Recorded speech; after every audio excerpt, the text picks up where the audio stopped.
Oye, vamos a hablar de la ley Karin, pues que, ¿no es cierto?, que empezó a regir en agosto de este año, ya llevamos 2 meses, por lo tanto, agosto-septiembre, y tenemos algunos resultados de ellos. Hasta ahora hay un balance de más de 4.800 denuncias y 1.857 atenciones psicológicas en su primer mes. ¿Cómo evalúas tú, Jaime, que eres experto además en estos temas, estos números iniciales, ¿no? Mira, estos datos son preliminares, Sí. y se ha hablado mucho de que pueden generar alguna suerte como de estadística de qué es lo que va a ser lo sucesivo, pero lo cierto es que yo creo que no va a ser tan así, porque agosto fue un mes de marcha blanca, ¿ya? Claro. Y había muchas empresas que los procedimientos, los protocolos que tenían que implementar el 1 de agosto no los tenían listos porque hubo ciertos atrasos, particularmente en el reglamento de la ley Karin, fruto de una serie de cosas ¿te acuerdas que lo comentamos en su oportunidad? Entonces, muchas empresas no tuvieron listo esto los primeros días de agosto. Por lo tanto, los datos de agosto, yo creo que con la marcha blanca y con los atrasos no son 100% fidedignos de lo que va a ser a futuro la práctica real de la ley Karin completamente implementada. Y septiembre tampoco lo va a hacer, porque septiembre fue un mes bastante especial. Perdimos una semana de fiestas patrias. Algunos 10 días incluso. Así es. Algunos. No todos. Por acá estuvieron de vacaciones.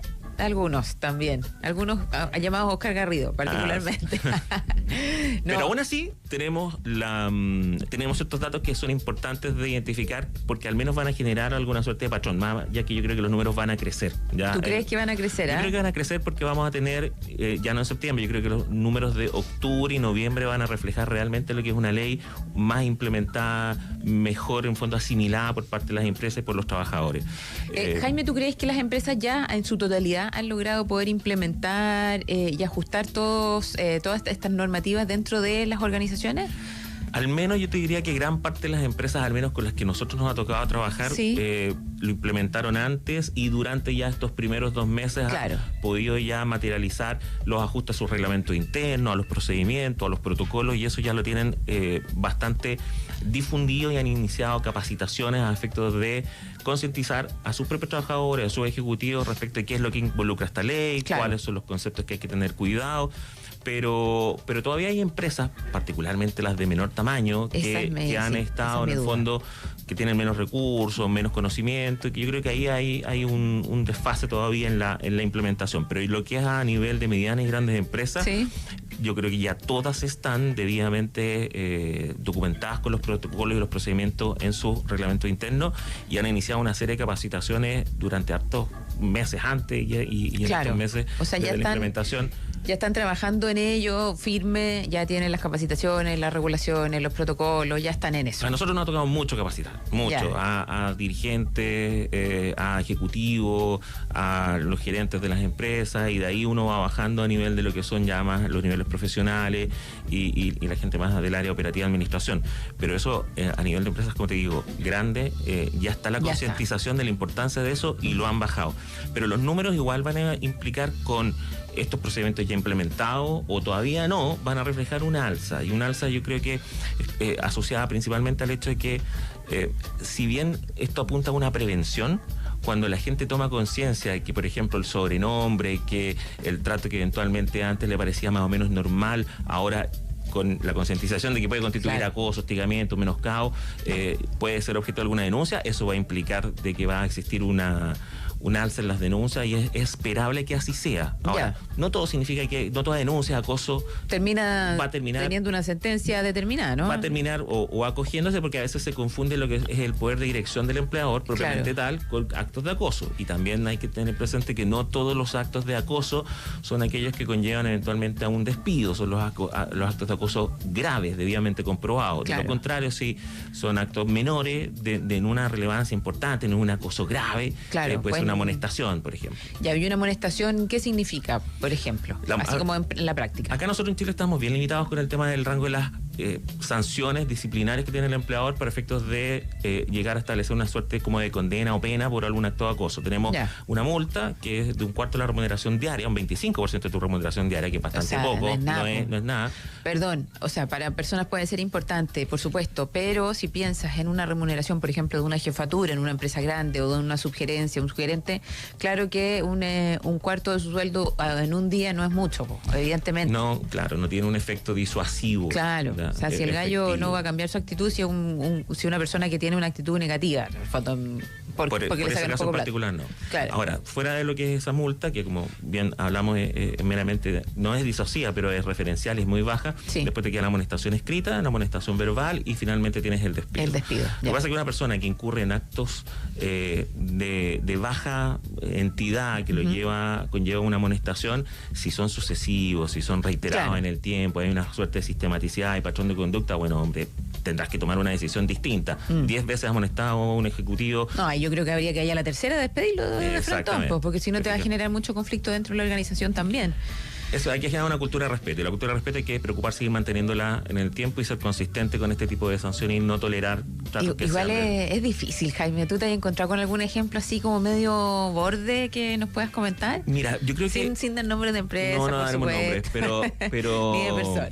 Vamos a guardar la identidad. El tema de los sobrenombres ha sido bien particular de lo que ha pasado en el último tiempo, porque está, sobre todo en entornos más masculinizados, puros hombres, Sí, donde ya casi no hay nombres, entonces son puros sobrenombres. Claro. Entonces, si algunos lo conocían como el gordo, el pelado, o cualquier otro tipo de sobrenombre que pueda hacer referencia, por ejemplo, no sé, a alguna discapacidad que a lo mejor la tiene muy normalizada esa persona, el trato que tiene con eso sobrenombre, no es adecuado en absoluto. Entonces, Jaime, puede haber, ponte tú, un tercero que se sienta como afectado y que pueda hacer esta denuncia. Por ejemplo, te estoy inventando, hay una persona que tenga alguna discapacidad física, que le digan de alguna forma, no sé, cojo, por decirte algo, no, por favor, no estoy tratando de ofender, sino que te estoy haciendo un ejemplo. Entonces, que le digan, y que a él no le importe que le digan así, que esté acostumbrado, que se ría de eso también, ¿no? Que se ría con la gente, pero que llegue ponte tú, un trabajador nuevo y que diga, oye, yo voy a hacer una denuncia de acoso porque a mi compañero de trabajo lo tratan así y no me parece correcto. ¿Puede pasar algo así, por ejemplo? La ley expresamente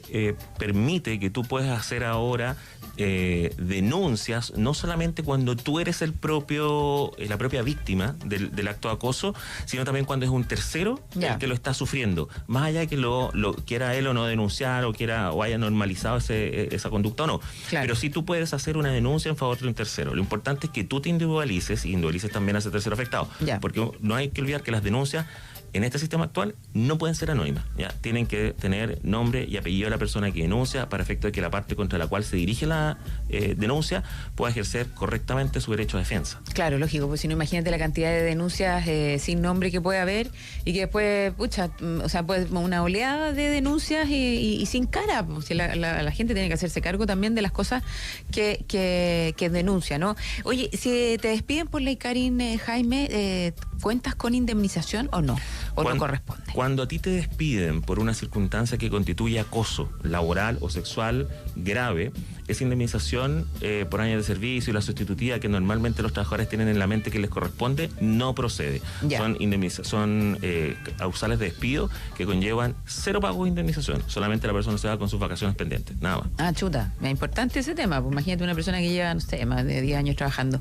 Oye, vamos a ir a un breve corte, Jaime, y volvemos de inmediato para seguir conversando de la ley Karin. Vamos de regreso aquí en Show Me the Money, como es habitual en la 95.9 FM, la Metro, en vivo y en directo, conversando con Jaime Salinas, abogado, especialista en temas laborales, y particularmente estamos conversando sobre la ley Karin. A la fecha que llevamos 2 meses de la implementación de la ley, ya tenemos más de 4.800 denuncias por ley Karin, ¿no? Que es acoso laboral, acoso sexual y violencia.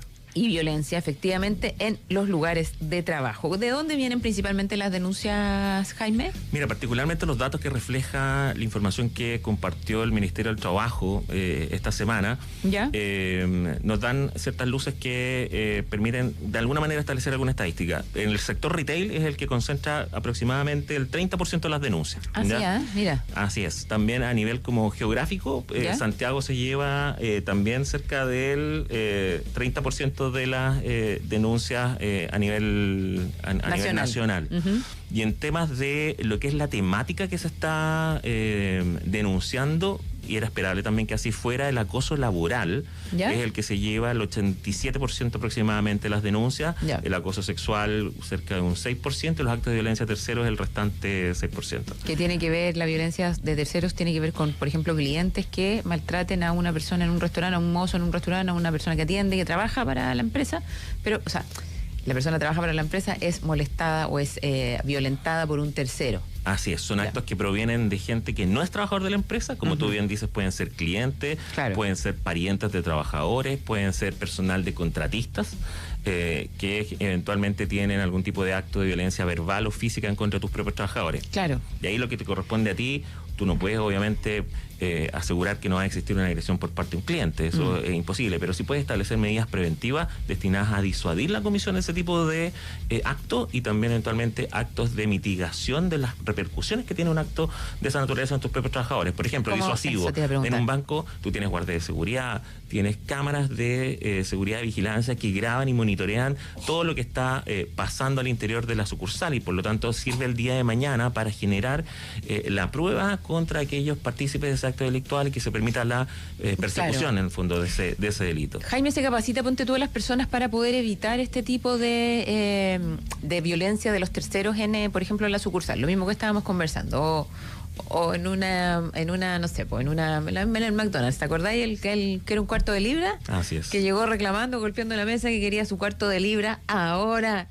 Que fue fue súper viral y qué sé yo, incluso medio chistoso, bueno, una hora se ríe, pero probablemente el joven que lo estaba atendiendo, la persona que lo estaba atendiendo, tiene que haberlo pasado mal, porque el gallo llegó súper agresivo gritoneándolo y eso es violencia, ¿no? Entonces, ¿hay alguna capacitación, por ejemplo, al supervisor del local para que pueda conversar de alguna manera u otra y bajarle un poco la...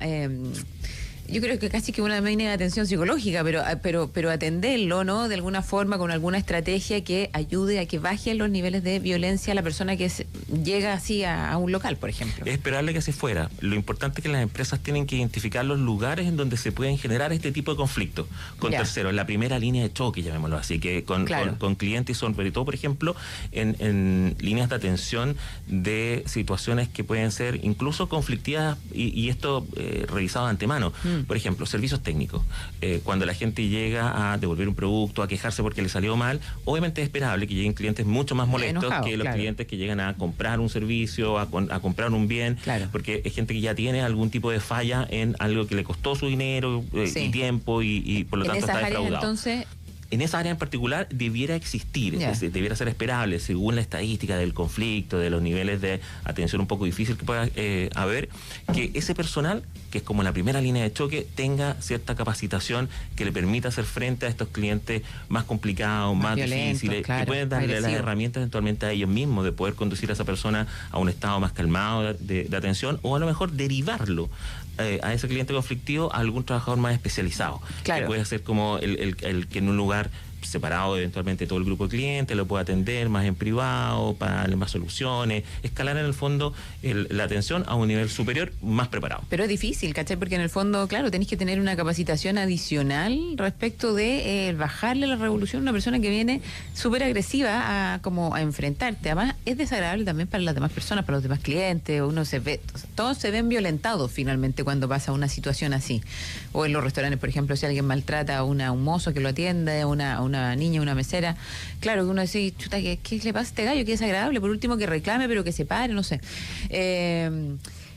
Y ya que estamos hablando de este tema, hay también 1.850, más de 1.850 atenciones psicológicas. O sea que la ley Karin además te obliga o facilita de alguna forma u otra a las empresas a que entreguen este tipo de atención.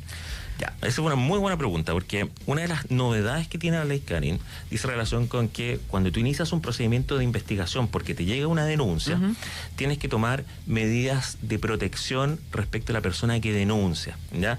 No es un prejuzgamiento respecto al denunciado, son medidas de atención temprana para proteger y cautelar a esa persona de que no siga siendo objeto de actos como los que está denunciando durante el periodo que dura la investigación.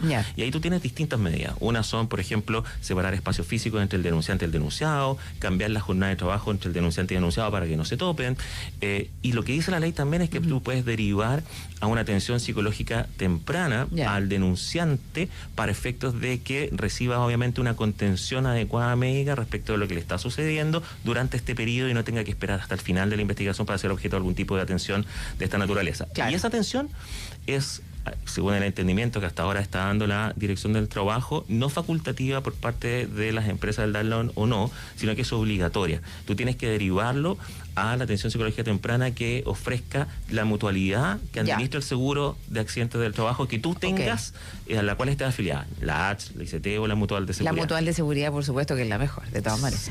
Y ahí hay un dato que te quiero... me acompaña aquí la Mutual, obvio. Muy bien, y te quiero dar un dato, que muchas personas no lo saben, y que es un dato que en la práctica se ha implementado.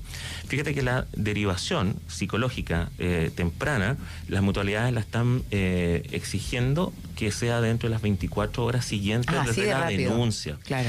Y ese plazo no está establecido ni en la ley ni en el reglamento. Entonces, para todos aquellos que nos están escuchando, es súper importante que tengan este dato, que no sé si se va a mantener después, porque probablemente después van a decir que no se condice con la normativa y que por lo tanto no es ilegal. Pero es importante que lo tengan presente. 24 horas desde la denuncia es la derivación psicológica temprana. Me parece fantástico, porque lo que busca eso es evitar, por ejemplo, que las personas lleguen a tener una depresión por este tipo de acoso o violencia y termine con lo que pasó con el origen, de hecho, de la ley, Karin, digamos, que es esta niña que se suicidó finalmente por este tema de acoso laboral, ¿no es cierto? Entonces, la atención psicológica temprana es clave. Estamos llegando al final de nuestro Show Me the Money. Muchísimas gracias, Jaime, por estar con nosotros. Tan claro que Jaime para explicar todo. Así que muchas gracias, pero bueno, veamos a fin de año a ver cómo sigue. Así es, yo creo que vamos a tener números mucho más reales, más aterrizados, y ahí sí que vamos a poder proyectar una estadística para lo que va a ser el 2025. Fantástico, eso. Invitadísimo, Jaime. Nos vemos.